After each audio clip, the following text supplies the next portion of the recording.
Superman is probably the most iconic of all superheroes. He's the one superheroes are named for. He's the Nietzschean fantasy ideal all wrapped up in a red cape. The Superman. He's bigger than life. He's just our modern myth. I always felt I was different, even before you and Pa told me I was adopted, but how was it possible I could do these things? Most people, even people who've never read a comic book in their life, they know the basic story of Superman. They know that he came from Krypton and he's got special powers because he's here on Earth. So on one hand, that stuff's a no-brainer, but at the same time, because it's so familiar, you don't want it to feel stale. So you do kind of want to put your own spin on it a little bit. Originally, Bruce wanted it to be 40s. He wanted it to be a period piece. We did toy with the idea of doing a very retro-style Superman show. I actually did a whole bunch of character designs that were very, very 40s looking. I mean, even more so than what we had done with Batman. That would have made the show feel almost as though it was an extension of the Fleischer cartoons. So I abandoned that approach, and I think for the better. Bruce realized, no, the show has to stand on its own. So instead of having it placed in the past, let's place it in a sort of pseudo-future past. Just what is your problem with Superman? Everything's just so darn easy for him. There was a joke at DC Comics, which was, how do you write stories about a character who can destroy the universe by listening real hard?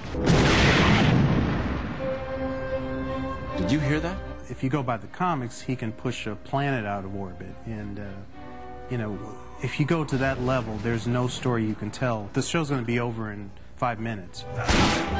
Our Superman, in order to be believable, had to have limitations. Nice one, Clark. And if he struggles, then the audience kind of struggles with him. There's some drama there, because if everything is easy, well, what's the threat? We pared his powers down so that our Superman could be probably killed without green kryptonite, with just a massive force of some sort. We did Superman a few years after Batman, and in that time, we felt we had learned a lot of things about doing an half-hour-long adventure show. It wouldn't be bad if people knew a little more about Superman. I don't want anyone thinking you're like that nut in Gotham City. I think Bruce's thinking when he got the chance to do Superman, he decided to streamline the process, which would give him more control over how the finished animation would look. So you find that the lines are a lot simpler, there's a lot less folds on clothing. Characters are actually more cartoony than they were even in the Batman animated series. It had a much brighter palette than Batman, and that was by design. We wanted to show that Superman's world is a bit more visually exciting, visually more optimistic than Batman's world. Superman's kind of the flip side of Batman, so that necessitated the backgrounds being bright and colorful. The stories generally took place in the daytime. We decided to modernize the characters a little bit more than what we had done on Batman. So even though we stuck to a classic Art Deco basis for the architecture, it's a much more optimistic version of Art Deco. It's not the angry, edgy, sharp-edged, ziggurat style that we had done on Batman. The idea behind Metropolis was that the buildings were just coming out of the ground and going straight to the sky.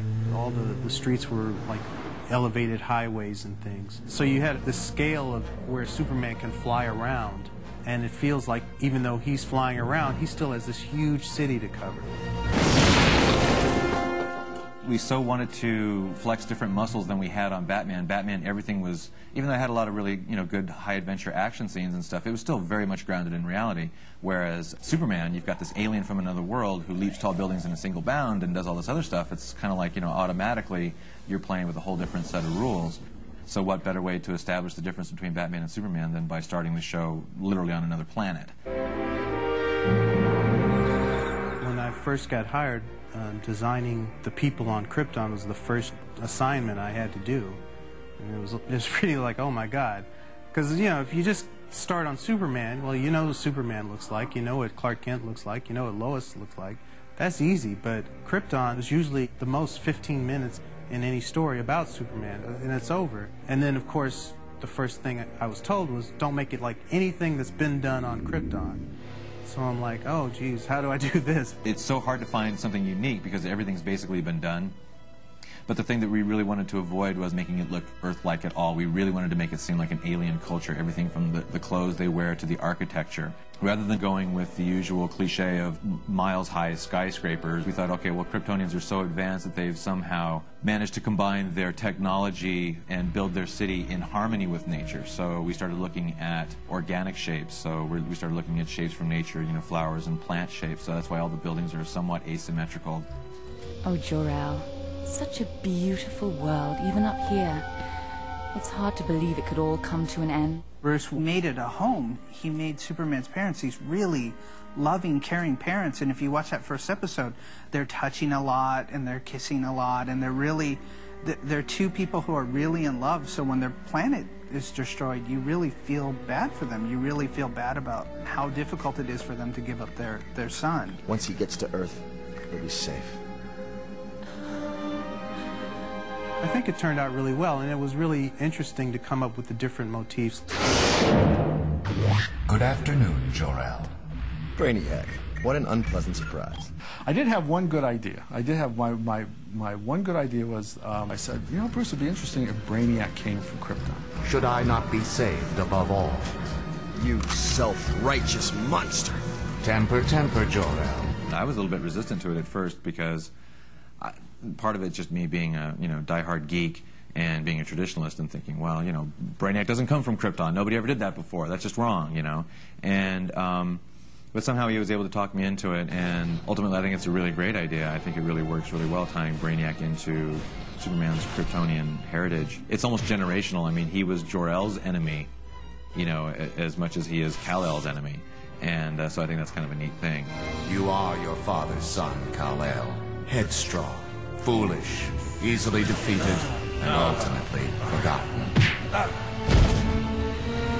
Oh, well. An alien in my own backyard. Lex is basically the architect of the city. He literally built Metropolis in our reality of the show. I own Metropolis. My technology built it, my will keeps it going, and nearly 2/3 of its people work for me whether they know it or not. He considers it his city, which of course, you know, when Superman shows up, then it's, you know, it's like, wow, hey, everybody loves him more than they love me. Well, that's, you know, this guy's got to go. You will never control me, Luthor. Never. Well, then, I guess I'll have to kill you. It was kind of fun and fresh at the time to portray a businessman as evil. He's not that evil. He just wants to call all of the shots.